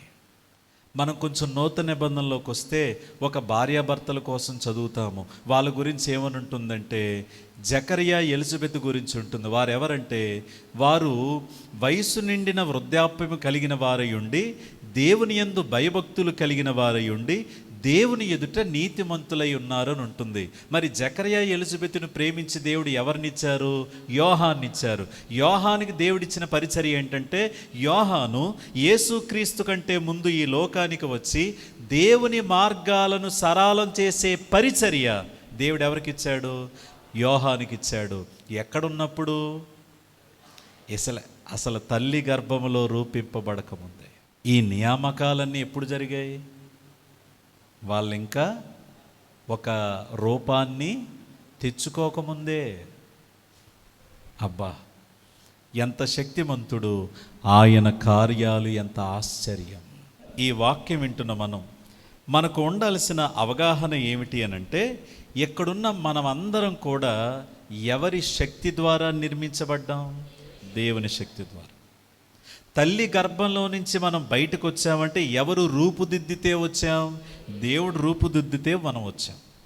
అయితే దేవుని ద్వారా రూపుదిద్దబడిన మనం ఏం చేయాలి అనంటే, దావీదులాగా మనం ఆయన ఉద్దేశాల గురించి ఆలోచించి, దేవా నా ఎడల నీకెన్నో ఉద్దేశాలు ఉన్నాయి, ఆ ఉద్దేశాలేంటో తెలియజేయండి, నేను దాని ప్రకారం జీవిస్తాను. అదే మన స్పందన అవ్వాలి. దేవుడు నన్ను నిర్మించాడు, దేవుడు నన్ను ఏర్పాటు చేసుకున్నాడు అని చెప్పడం వల్ల జరిగేది ఏం లేదు. కానీ దేవుడు నిన్ను నిర్మించాడు అని చెప్పుకుంటున్న నీవు, దేవుడు ఏ పని కోసమైతే నిన్ను నియమించాడో ఆ పని కొరకు బ్రతకడానికి మనం ప్రయత్నించాలి. దేవునికంటూ కొన్ని ఉద్దేశాలు ఉన్నాయిగా. ఉదాహరణగా ఇలా చెప్తాను. నన్ను చూడండి, నా చేతిలో ఏముంది? మీకు దీన్ని ఏమంటారు? మైక్ అంటారు. దీన్ని నిర్మించిన వాళ్ళు ఎందుకు నిర్మించారంటారు? లైట్ కోసమా? మాట్లాడేది వినబడడం కోసమా? ఓకే. మీకు గాలి వస్తుందా? ఎక్కడి నుంచి వస్తుంది? సరే, ఫ్యాన్ తయారు చేసిన వాళ్ళు ఎందుకు తయారు చేశారు? ఇదిగో ఈ ముందున్న ఫ్యాన్లాగా చూడడానికా? తిరిగి మీకు గాలి ఇవ్వడానికా? గాలి ఇవ్వడానికి. ఈ లైట్లు ఎందుకు తయారు చేశారంటారు? మనకేమివ్వాలి? కాంతినివ్వాలి. అంతేనా? తర్వాత ఇక్కడ ఏదైనా చూడండి, అక్కడ బాక్సులు చూడండి. బాక్సులు ఎందుకు నిర్మించారు? నేను మాట్లాడే శబ్దం మీ వరకు రావడానికి. ఇలా ప్రతిదీ చూడండి, ప్రతిదీ నిర్మించింది ఎందుకు అనంటే ఆ నిర్మాణం వెనకాల ఒక ఉద్దేశం ఉంటుంది. ఇప్పుడు దావీదేమంటున్నాడు? ప్రభువా, నన్ను నా తల్లి గర్భంలో చూచిన వాడవు నీవే, నిర్మించిన వాడవు నీవే, రూపుదిద్దిన వాడవు నీవే, నా అంతరింద్రియములను సమస్తమును అనుగ్రహించిన వాడవు నీవే అనంటూ నీ తలంపులు ఎంత గొప్పవి నాయనా అంటున్నాడు కదా. మనమేం చెయ్యాలి అనంటే, ప్రభువా నన్ను నిర్మించిన వాడువు నీవే, నన్ను ఏర్పరుచుకున్న వాడువు నీవే, నన్ను తయారు చేసిన వాడువు నీవే, ఈ భూమి మీద బ్రతకడానికి కృప చూపిన వాడువు నీవే అని చెప్పడం మాత్రమే కాకుండా, ప్రభువా ఏ ఉద్దేశంతో నన్ను ఈ భూమి మీద నిర్మించావో, ఈ భూమి మీదకి నువ్వు అనుమతించావో, ఆ ఉద్దేశంలో బ్రతకడానికి నాకు సహాయం చేయండి. ఇప్పుడు మీకు ఒక వ్యత్యాసం చెప్తాను, వినండి. ఇప్పుడు నేను ఇవన్నీ చూపించాను కదా, ఈ కెమెరా అయినా ఇదైనా వాచ్ అయినా ఇదైనా, ఇవి నిర్మించిన దాని వెనకాల వాళ్ళకంటూ ఏమున్నాయి చెప్పండి? ఉద్దేశాలు ఉన్నాయి. అయితే వీటికి మనకి ఉన్న తేడా ఏంటంటే, వీటికి చిత్తం లేదు, మనకి చిత్తం ఉంది. ఏంటండి? వీటికి చిత్తం, విల్ అనేది లేదు. మనకేముంది? విల్ అనేది ఉంది, చిత్తం అనేది ఉంది. ఉదాహరణగా ఈ మౌత్, నేను మౌత్తులా ఉండాలనుకోవట్లేదు, నేను కెమెరా అవ్వాలి అని అనుకుంది అనుకోండి, అయిపోద్దా ఇది? అవ్వదు. అయితే ఇదైనా అవ్వుద్ది, అదైనా అవ్వదు. ఇప్పుడు కెమెరా, నేను కెమెరాలా ఉండాలనుకోవట్లేదు, నేను అందరికంటే పైగా లైట్ లాగా ఉండాలని అనుకుందే అనుకోండి, అయిపోద్దా లైట్? ఎందుకు అవ్వదు? ఇవి మిషన్లు మాత్రమే. మిషన్స్కి ఏముండవంటే విల్ అనేది ఉండదు, చిత్తం అనేది ఉండదు. వీటికంటూ కొన్ని అభిప్రాయాలు అనేవి ఉండవు. మౌత్ ఎలా ఉండాలి? మౌత్ లాగే ఉండాలి. ఫ్యాన్ ఎలా ఉండాలి? ఫ్యాన్ లాగే ఉండాలి. కెమెరా ఎలా ఉండాలి? కెమెరా లాగా ఉండాలి. ఒకవేళ అవి ఆలోచించుకుని సొంతంగా నిర్ణయాలు తీసుకునే అవకాశం కూడా వాటికి లేవు. కానీ ఈ అవకాశం అంతా దేవుడు ఎవరికి ఇచ్చాడు? మనకిచ్చాడు. విల్ అనేది మనకిచ్చాడు ఆయన, చిత్తం అనేదానికి మనకిచ్చాడు ఆయన, స్వేచ్ఛ అనేదానికి ఇచ్చాడు. అయితే మనమేం చెయ్యాలి అనంటే, దేవుడు అనుగ్రహించిన ఈ చిత్తాన్ని మనము మన చిత్తాన్ని వదిలిపెట్టి, ప్రభువా నా జీవితంలో నీ చిత్తం ఏంటి, నా జీవితంలో నీ ఉద్దేశం ఏమిటి, నా జీవితంలో నీ ఆలోచన ఏమిటి తెలియజేయండి ప్రభువా, నీ ఆలోచనల ప్రకారం నేను నా జీవితాన్ని నడిపించుకుంటాను అని ఎవరైతే చెప్తారో వారే ధన్యులు. ఇప్పుడు వీటన్నిటికీ ఏముంది? ఇవి తయారు చేయబడడానికి ఒక ఉద్దేశం అనేది ఉంది, కానీ వాటికి ఏమి లేదు, చిత్తం అనేది లేదు. కానీ మనం తయారు చేయబడ్డానికి దేవునికి ఉద్దేశం ఉంది. అలాగే దేవుడు మనకేమిచ్చాడు? చిత్తం అనేదాన్ని కూడా ఇచ్చాడు.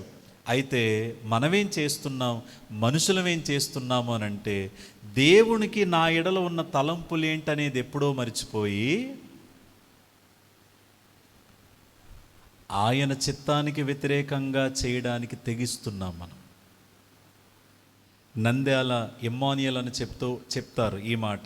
ఏమనంటే, మనిషి యొక్క చిత్తం అనేది ఎంత భయంకరమైనది అనంటే, మనిషి యొక్క చిత్తం దేవుని చిత్తాన్ని కూడా కాదనగలదు. కొంతమంది దుర్బోధ చేస్తున్నారు ఈ మధ్య. ఏమనంటే, నియమింపబడిన దినములలో ఒకటైనా కాకమునుపే నా దినములన్నీ నీ గ్రంథములో లిఖితములాయను అని ఉంది కదా. అంటే ప్రభువా, నేను ఈ భూమి మీద పుట్టక మునిపే నేను ఏమేమి చేయాలో అన్నీ నువ్వే రాసేసావు కాబట్టి నేనేం చేసినా ఎవరి చిత్తం? ఎలా ఉంది ఇది?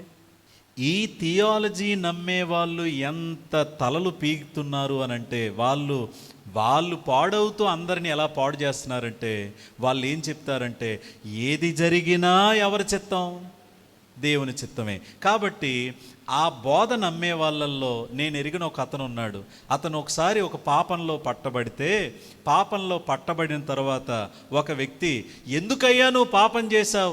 యేసు ప్రభువు నమ్ముకొని యేసు ప్రభు గురించి మాట్లాడుతూ ఈ తప్పు చేయడానికి నీకు సిగ్గనిపించట్లేదా అని ప్రశ్నిస్తే, ఆ వ్యక్తి తెగించన్నాడు, నేనెక్కడ తప్పు చేశానండి? ఇలా నేను తప్పు చేయటం దేవుని చిత్తమండి. ఏంటంటే, నువ్వు తప్పు చేయడమే కాకుండా అది ఎవరి చిత్తం అని తోసేసావు? ఇలాంటి దుర్బోధలు వినకండి యూట్యూబుల్లో. ఏదైనా దేవుని చిత్తమే. నో, ఏదైనా దేవుని చిత్తమే అంటే అర్థం ఏంటి అనంటే, ఇంకా నీ చిత్తానికి దేవుడు విలువ ఇవ్వలేదు అంటే ఇంకా మనకి స్వచిత్తం ఎక్కడున్నట్టు? మనకి స్వేచ్ఛను దేవుడు ఇచ్చినట్టని బైబిల్ చెప్తుంటే వాళ్ళు ఏమంటారంటే, లేదు మొత్తం దేవుడు ఏం చెప్తే మనుషులు అదే చేస్తారు. నిజమే, దేవుడేం చెప్తే మనిషి అదే చేస్తాడు. ఎప్పుడు మనిషి తన చిత్తాన్ని వదిలిపెట్టి దేవుని చిత్తానికి తన్ను తాను అప్పగించుకున్నప్పుడు. నియమింపబడిన దినములలో ఒకటైనా కాకముందే ఇవన్నీ నీ గ్రంథంలో ఉన్నాయి. ఇలాంటి మాటలు చదివి ప్రియులారా, తప్పులు చేస్తూ తప్పులను కప్పిపుచ్చుకుంటున్నారు కొంతమంది సమాజంలో. అలాంటి పిచ్చి బోధలు ఎవరు వినకండి. తప్పది, దుర్బోధది. దేవుడు మనలను ఇలా కెమెరాల్లాగా, ఇలా మైక్రోఫోన్ లాగా తయారు చేయలా.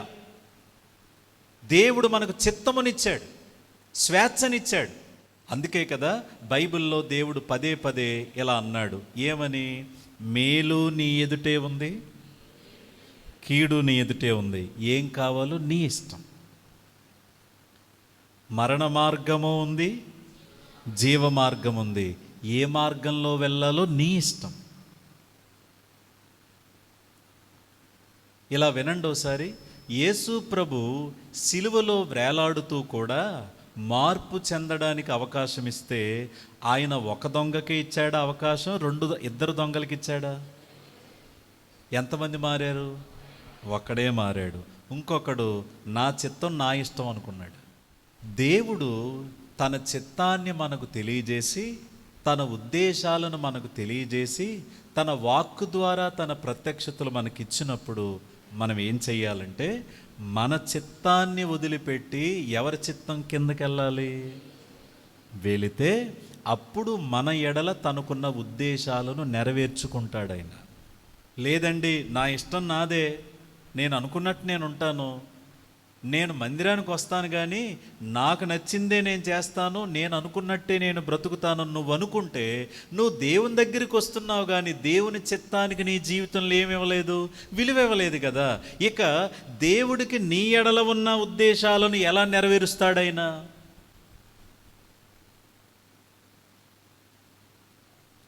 దేవునికి మన ఎడల ఎన్నో ఉద్దేశాలు ఉన్నాయి, కానీ అవన్నీ నేను చెప్పను. కానీ ఒక 2 మాటలు మీకు జ్ఞాపకం చేస్తాను. మనందరి ఎడల దేవునికున్న ఉద్దేశం ఏంటి? ఇప్పుడే కదా చెప్పుకున్నాం. ఈ మూడో భాగం మనకేమి చెప్తుంది? మన దేవుడెవరు? సర్వశక్తిమంతుడు.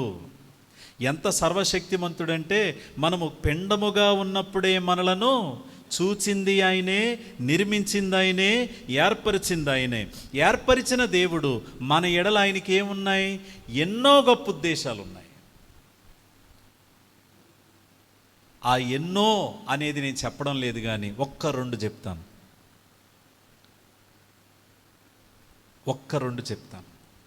ఆ రెండు మన జీవితాలు జరిగితే మన యొక్క జీవితానికి సార్థకత వచ్చినట్టే. ఆ రెండు జరిగితే ఏంటా రెండు? రండి బైబిల్లో చూపిస్తా. రోమాపత్రిక 8వ అధ్యాయం 29వ వచనం. ఎందుకనగా తన కుమారుడు అనేక సహోదరులలో జ్యేష్ఠుడగినట్లు దేవుడెవరిని ముందు ఎరిగెనో వారు తన కుమారునితో సారూప్యము గలవారగుటకు వారిని ముందుగా నిర్ణయించెను. ఎవరిని ముందుగా నిర్ణయించెనో వారిని పిలిచెను. ఎవరిని పిలిచెనో వారిని నీతిమంతులుగా తీర్చెను. ఎవరిని నీతిమంతులుగా తీర్చెనో వారిని మహిమపరిచెను. ఇక్కడ 29వ వచనంలో ఒక మాట చూస్తారా? దేవుడు ఎవరిని ముందు ఎరిగెనో వారు తన కుమారునితో ఏమవ్వాలని? సారూప్యము గలవారగుటకు. తల్లి గర్భములో పెండముగా రూపింపబడకముందే దేవుడు మనలను చూచింది, దేవుడు మన కొరకు ఉద్దేశించింది, దేవుడు మన కొరకు తలంచింది ఏమిటి అనంటే, మనమట ఎవరితో సారూప్యము గలవారం అవ్వాలి? ఎవరి సారూప్యం మనలోనికి రావాలి? క్రీస్తు సారూప్యం మనలోనికి రావాలి. అంటే ఏంటర్థం? మన యొక్క గుణలక్షణాలు చచ్చిపోవాలి. మనలోనికి ఎవరి గుణలక్షణాలు ఉద్భవించాలి? యేసుక్రీస్తు గుణలక్షణాలు ఉద్భవించాలి.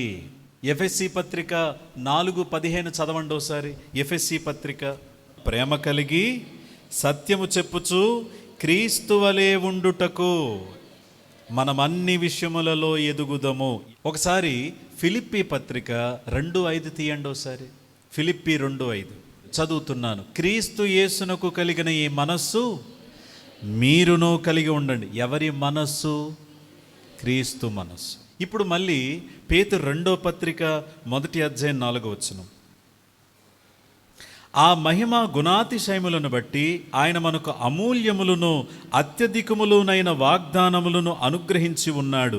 దురాశను అనుసరించుట వలన లోకమందున్న భ్రష్టత్వమును ఈ వాగ్దానముల మూలముగా మీరు తప్పించుకుని దేవ స్వభావమందు పాలివారగినట్లు వాటిని అనుగ్రహించను. ఆ మాట చూడండి. దేవ స్వభావమందు పాలివారమగునట్లు. ఏంటండి దేవ స్వభావం అంటే? అర్థం ఏంటి? దేవుని యొక్క స్వభావమందు మనము కూడా పాలివారం అవ్వాలి. రోమా 8:29లో ఏముంది? మనము క్రీస్తు సారూప్యము గలవారం అవ్వాలి. ఎఫెసీ 4:15లో ఏముంది? క్రీస్తు వలే మనం ఉండుటకు అన్ని విషయములలో ఎదగాలి. ఫిలిప్పీ 2:5లో ఏముంది? క్రీస్తు యేసుకు కలిగిన మనస్సు గలవారమై ఉండాలి.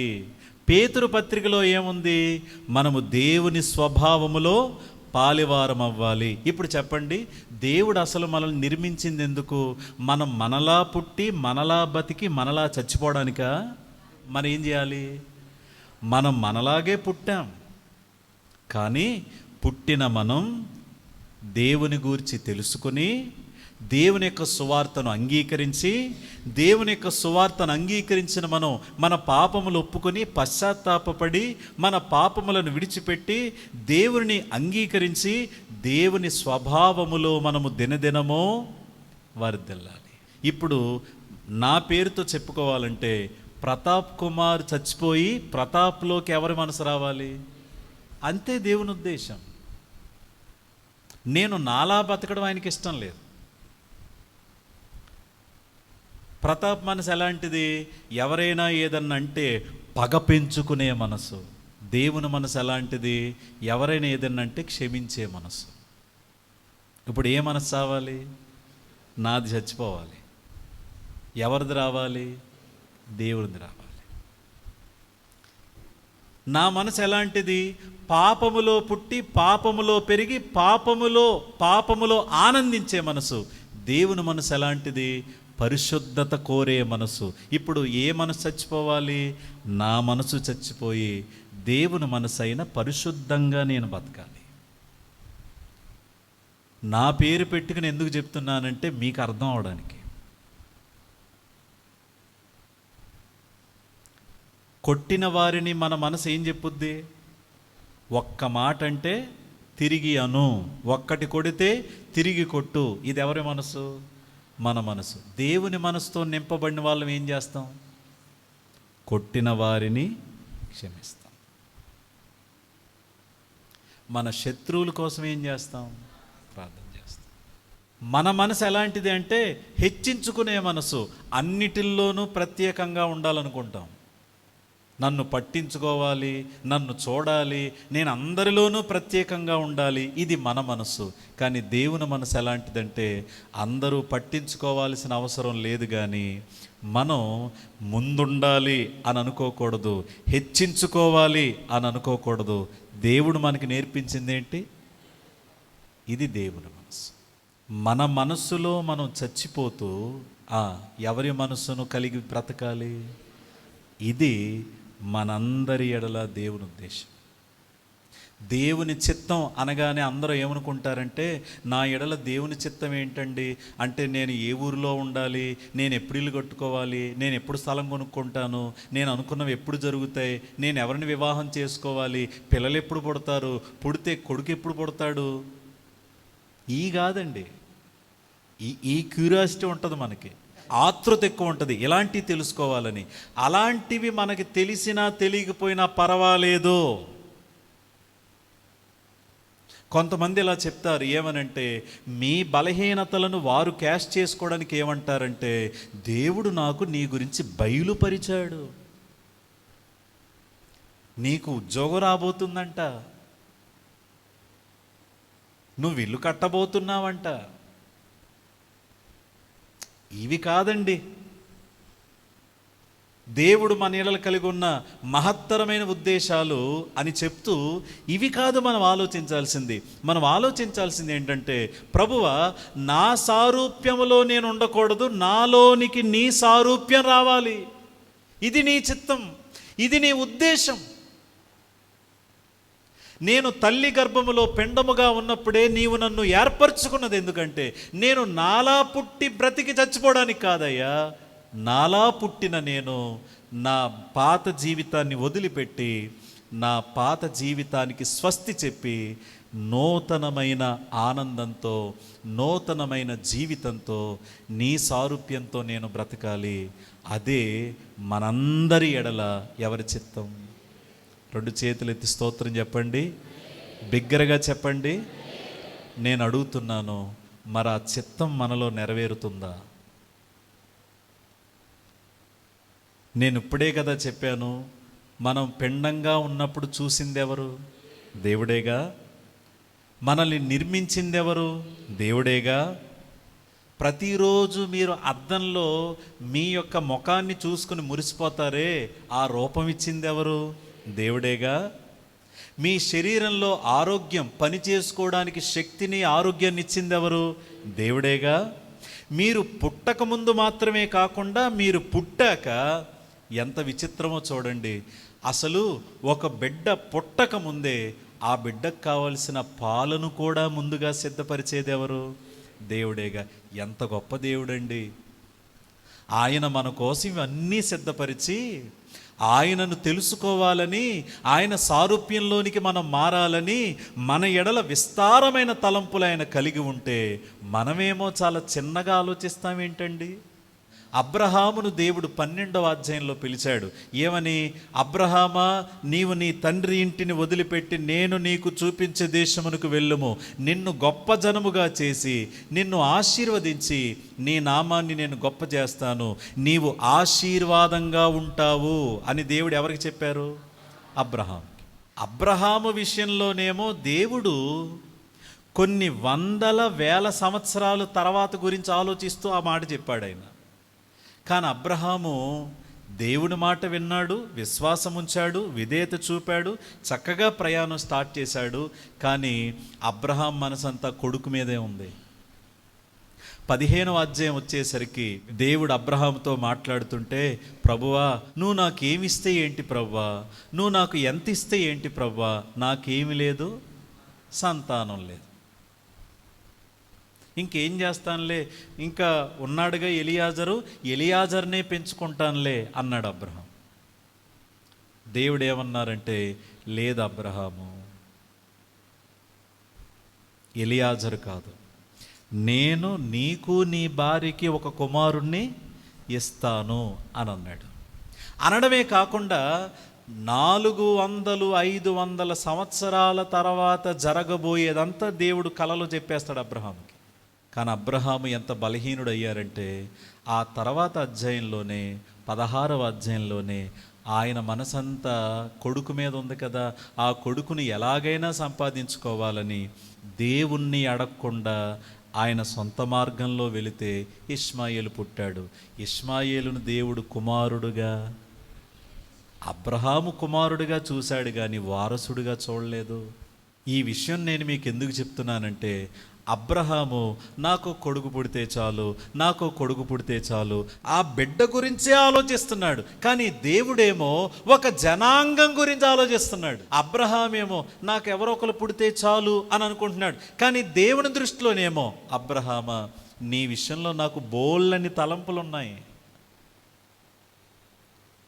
అబ్రహామేమో చిన్నగా ఆలోచిస్తున్నాడు, కానీ అబ్రహాము గురించి దేవునికున్న ఆలోచనలు చాలా పెద్దగా ఉన్నాయి. అబ్రహాము గురించి అబ్రహాముకి ఉన్న ఆలోచన చాలా చిన్నగా ఉంది, దేవుని ఆలోచన చాలా విస్తారంగా ఉంది. ఇర్మియా అన్నాడుగా, ప్రభువా నేను బాలున్నయ్యా, నేనెలా చెప్పగలనయ్యానంటే, లేదు ఇర్మియా, నిన్ను నేను ప్రవక్తగా నియమించాను, నేను చెప్పిందంతా నువ్వు వెళ్ళి వాళ్ళకి చెప్పాలన్నప్పుడు బలహీనుడైన ఇర్మియాని ఎవరు బలపరిచారు? దేవుడు బలపరచలేదా? మనము మన గురించి చాలా చిన్నగా ఆలోచిస్తాం, కానీ అసలు దేవుని ఉద్దేశం ఏంటి, దేవుని తలంపులేంటి అని మనం ఆలోచిస్తే మన ద్వారా దేవుడు ఎంత గొప్పగా ఆయన కార్యాలు చేయిస్తాడండి. రెండవ తలంపు ఏంటంటే, ఇప్పుడే కదా మనం చెప్పుకున్నాం, అబ్రహాముతో ఆయన ఏమన్నాడు, నువ్వు అనేకులకు ఎలా ఉంటావు అబ్రహామా, ఆశీర్వాదంగా ఉంటావని.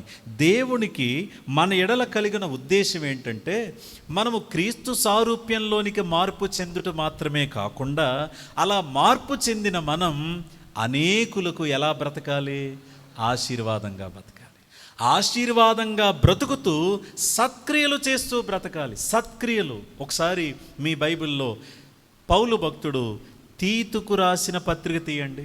తీతుకు రాసిన పత్రిక 2వ అధ్యాయం చూడండి ప్రియులారా, 14వ వచనం నుంచి నేను చదువుతున్నాను. 14వ వచనం నుంచి, ఆయన సమస్తమైన దుర్నీతి నుండి మనలను విమోచించి సత్క్రియలయందు ఆసక్తి గల ప్రజలను తన కోసరము పవిత్రపరుచుకొని తన సొత్తుగా చేసుకొనుటకు తనను తానే మన కొరకు అర్పించుకొనెను. తర్వాత 8వ వచనం చూడండి, 3వ అధ్యాయం 8వ వచనం చూడండి. ఇక్కడేముంది, ఈ మాట నమ్మదగినది గనుక దేవుని యందు విశ్వాసముంచిన వారు సత్క్రియలను శ్రద్ధగా చేయుటయందు మనసుంచునట్లు నీవి సంగతులను గూర్చి దృఢముగా చెప్పుచుండవలనని కోరుచున్నాను. ఎవరైతే దేవుని యందు విశ్వాసం ఉంచుతారో వారికి చెప్పువయ్యా, ఏమనంటే, దేవుడు మీ కొరకు ఏర్పరిచిన సత్క్రియలను మీరు శ్రద్ధగా చెయ్యండి. ఏం ఏర్పరిచాడంట ఆయన మనకు అనండి ఒకసారి, సత్క్రియలు.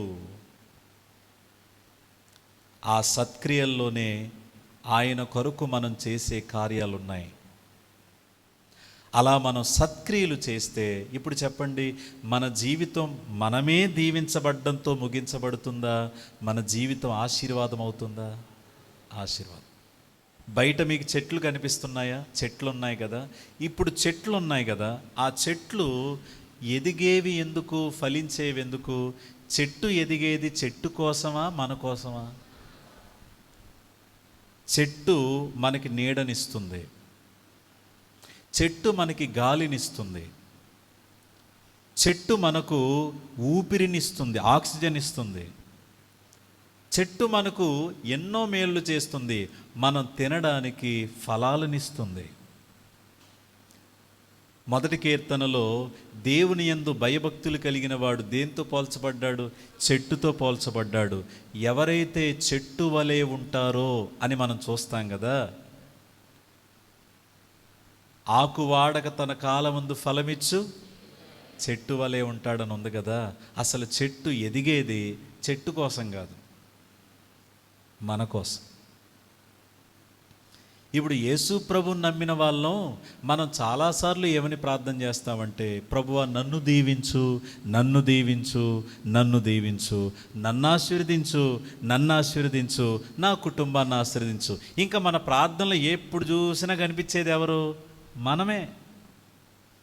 నేను నన్ను దీవించు, నన్ను ఆశీర్వదించు, నన్ను దీవించు, నా పిల్లల్ని దీవించు. ఇది కాదండి క్రైస్తవ్యం అంటే. మనం చేయాల్సిన ప్రార్థన నన్ను దీవించు, నన్ను ఆశీర్వదించు కాదు. ప్రభువా నన్నే ఒక ఆశీర్వాదంగా మార్చు. Lord make me a blessing, give me blessing కాదు. నన్ను దీవించు, నన్ను దీవించు, నాకిచ్చే ప్రభువా, అన్నీ నాకే ఇచ్చే, నువ్వెవరికి ఇవ్వవు. కానీ దేవుడి ఉద్దేశం ఏంటంటే నిన్ను అనేక మందికి ఆశీర్వాదంగా. ఒక్క మాటలో చెప్పనా అండి, నీ ద్వారా అనేకులు మేలు పొందుకోవాలనేది దేవుని చిత్తం. అనేకుల జీవితాలు ప్రభావితం అవ్వాలనే దేవుని చిత్తం. అనేక మంది జీవితాలు మార్పు చెందాలనే దేవుని చిత్తం. మొదటి చిత్తం ఏమన్నాను నేను? మొదటిది ఏమన్నాను? మనం ఎవరి సారూప్యంలోకి రావాలి? క్రీస్తు సారూప్యంలోనికి వచ్చిన మనం ఏం చేయాలి? అనేకులకు ఆశీర్వాదం అవ్వాలి. ఇంతకీ ఒక మాట చెప్తాను.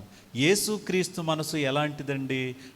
ఆయన కోసం ఆయన ఆలోచించుకునే మనసా, ఇతరుల గురించి ఆలోచించే మనసా? యేసు ఎప్పుడూ ఇతరుల మనిషే కదా. తన కోసం తాను ఏం చేసుకున్నాడు? ఏమీ చేసుకోలేదు. చివరికి ఆయన చివరి రక్తపు బొట్టు కూడా ఆయన మరొకరి కోసం కార్చాడు.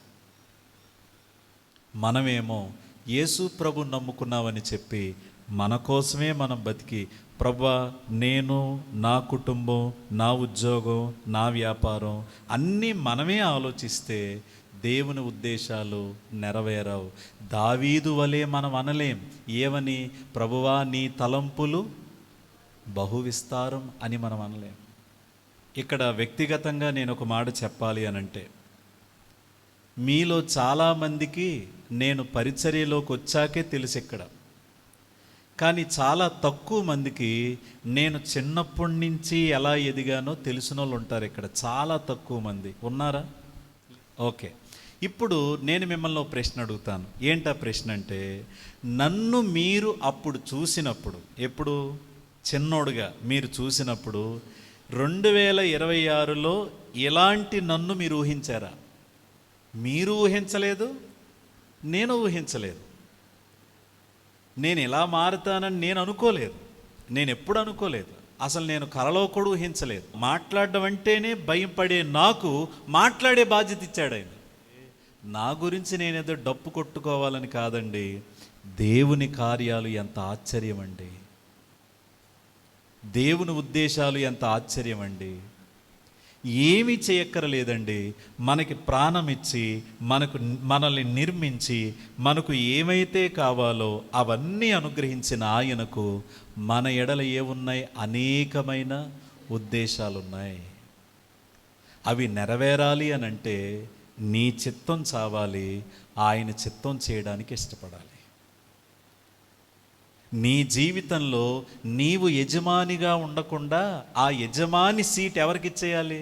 దేవునికి ఇచ్చేయాలి. అప్పుడు ఆయన ఏం చేస్తాడంటే నీ జీవితంలో తన ఉద్దేశాలు నెరవేర్చుకుంటూ నిన్ను క్రీస్తు సారూప్యంలోనికి తీసుకొస్తూ నిన్ను అనేక మందికి మాదిరిగా ఉంచుతాడు. అలా చేయడానికే పిండముగా ఉన్నప్పుడు ఆయన మనలను చూశాడు. ఇక్కడ కూర్చుని ఈ వాక్యం వింటున్న మనం ఆ ఉద్దేశాలు మనలో నెరవేరుతున్నాయా? చెప్పుకున్నాం కదా, ఇది 3వ మాట. మొదటి గుణలక్షణం ఏంటంటే మన దేవుడెవరు? సర్వజ్ఞాని. సర్వజ్ఞాని ఎదుట ఎలా బ్రతకాలి? భయముతో బతకాలి, ధైర్యంగా బతకాలి.